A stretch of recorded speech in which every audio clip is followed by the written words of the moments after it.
borders. I call the open borders stupid policies. These are for stupid people. And we want people to come into our country, but we want them to come in legally. We want them to love our country and to love the people of our country, and they'll do that, but they can't just walk in from prisons and from all sorts of places.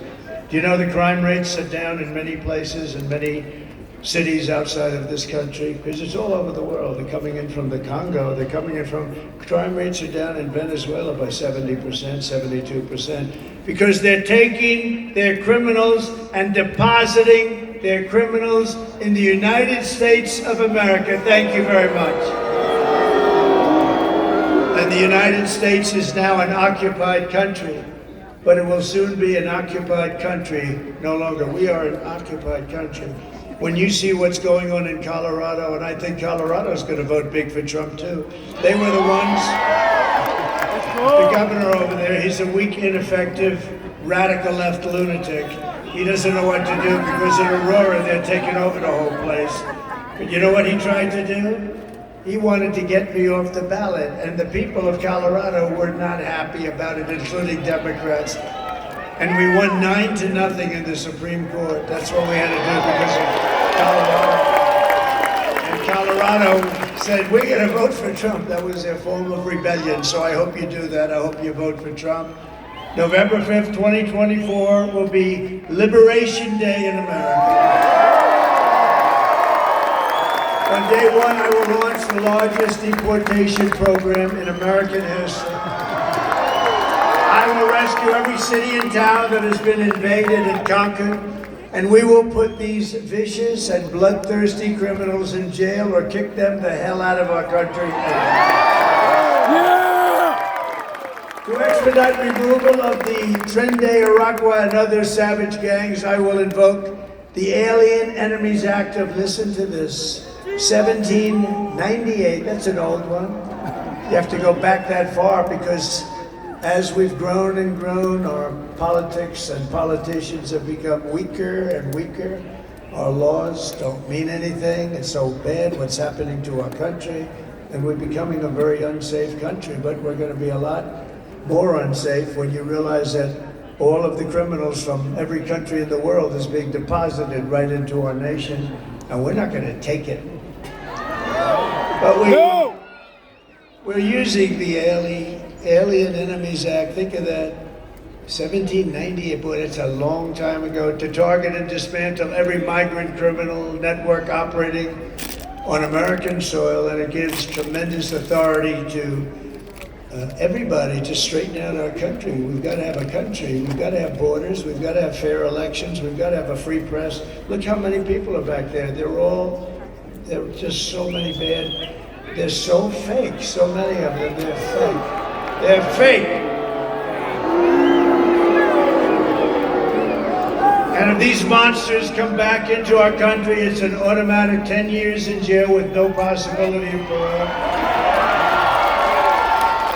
And I'm hereby calling for the death penalty for any migrant that kills an American citizen or law enforcement officer. And I will immediately ban all sanctuary cities in the United States. We're ending sanctuary cities, which is sanctuary for criminals. As we secure our border, we will bring back our economy, and very simply, I will make America affordable again.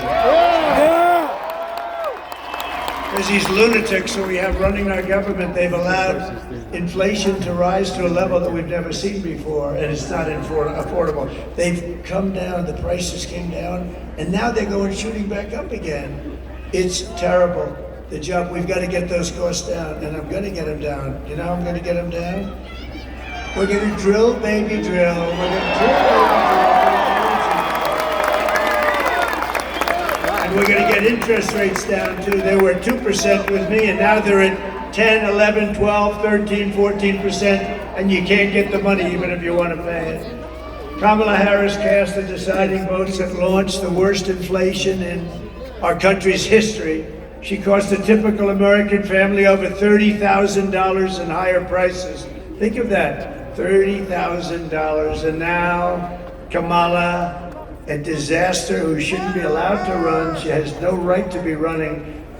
You know what? You know the expression, right? They're a threat to democracy. That's what they are. They are the threat to democracy. Kamala wants to raise the typical family's taxes by nearly $3,000 a year. And I'm announcing today a new step that I'll take to get emergency price relief to all Americans. On day one, I will sign an executive order directing every federal agency to immediately remove every single burdensome regulation driving up the cost of goods and drive up the cost of goods. We have so many regulations that hurt our country. I cut more regulations ×4 than any president in the history of our country. That's why we had the greatest economy in history. That's one of the reasons why. The other is I gave you the largest tax cut in the history of our country, including Ronald Reagan. Furthermore, I will create a new cabinet position for a senior member of my administration who will be tasked exclusively with doing everything in the federal government's power to reduce the cost of living. We have to. You not be able to live. And a lot of it is just the regulations and the rules and regulations, which are just a waste of time and money. And everybody, we need regulation, but I have seen regulations where they have 30 regulations for one subject, and the one subject doesn't even matter. All agencies will be judged daily on their progress in slashing the cost of household items. We're going to slash the cost, and this will be the largest and fastest, most aggressive regulatory reduction. It's going to be the largest regulatory reduction in the history of our country. It's going to happen very fast. Yeah!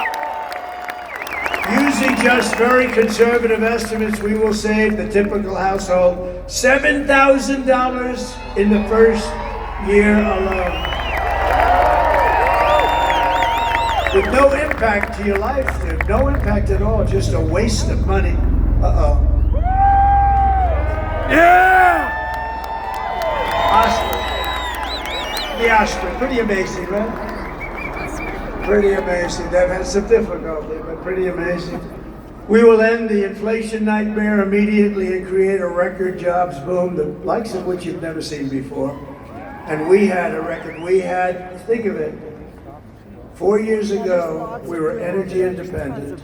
And during my administration, we had the most successful economy, the greatest economy in the history of our country. The history of our country. And we had the best job numbers in the history of our country. African American, Hispanic American, Asian American, men, women, people with a degree, young people with a degree in the best schools, young people without a degree at all. Every single group had the best. There wasn't one group that wasn't at the all-time top. We had the most successful administration, and we rebuilt the military. We did so many. We defeated ISIS. I will massively cut taxes for workers and small businesses, and we will also have no tax on tips, no tax on overtime, and no tax on Social Security benefits to us. This liar got up today. She said, Donald Trump is going to cut Social Security. No. She knows I'm not. She's going to destroy Social Security, but I'll never cut it, and I'm never raising the age either. She'll have no choice but to.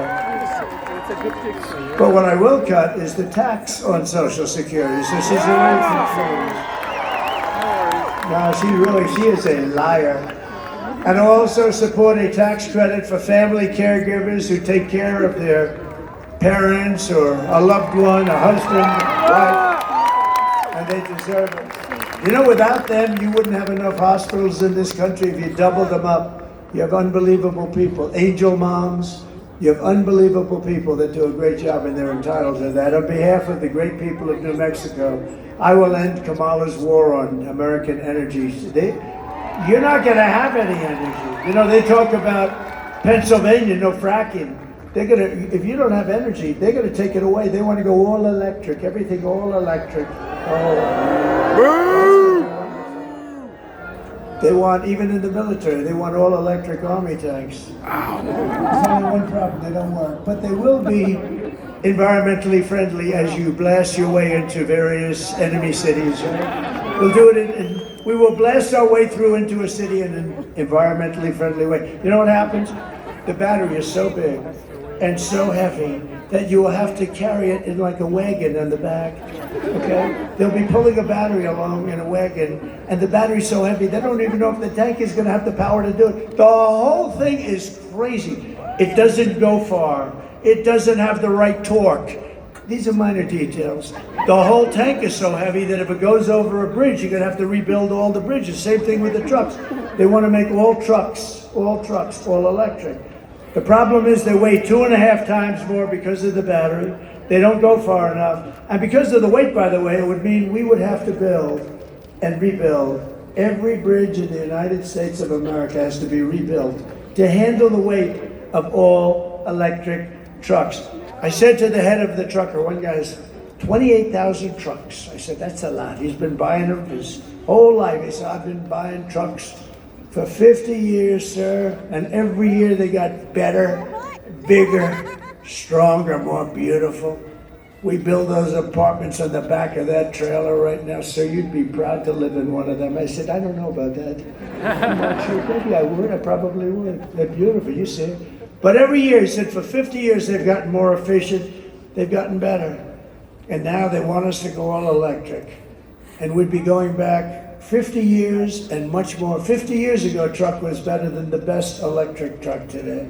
So I said, did you explain that to the authorities as they burst into your office to demand that you go all electric? I explained it. What they say, we don't give a damn. We want you to go all electric. This is what we're dealing with. It's like it's like Gestapo stuff, okay? They use that term. It's like Gestapo stuff. What they're doing to our country is unbelievable. And you talk about a supply chain. I said, how many stops would you have to make for electric? 6 to Los Angeles, New York to Los Angeles. 6 stops, sir, and we have no chargers. I said, that's a problem too. Do you know they built 8 charging stations? You know what a charging station is? The same thing as a pump with gasoline, except electric is there. It comes, you put it in, right? Do you hear this story? $9 billion they've spent for 8 charging stations in the metro. So you're about ready to run out of electric, and they say, sir, if you go 300 miles to the north, there's a charging station up there. It would cost us to do the necessary charging stations. It would cost us, they say, about $10 trillion. That's like $10 trillion to do the necessary. And you know what? I'm not against electric. I think they're incredible. I think they have a purpose. I think Tesla's great. I think Elon, he endorsed me, gave me the best. I think they have a great purpose. But you can't go all electric. You want gasoline-powered cars. You want hybrids.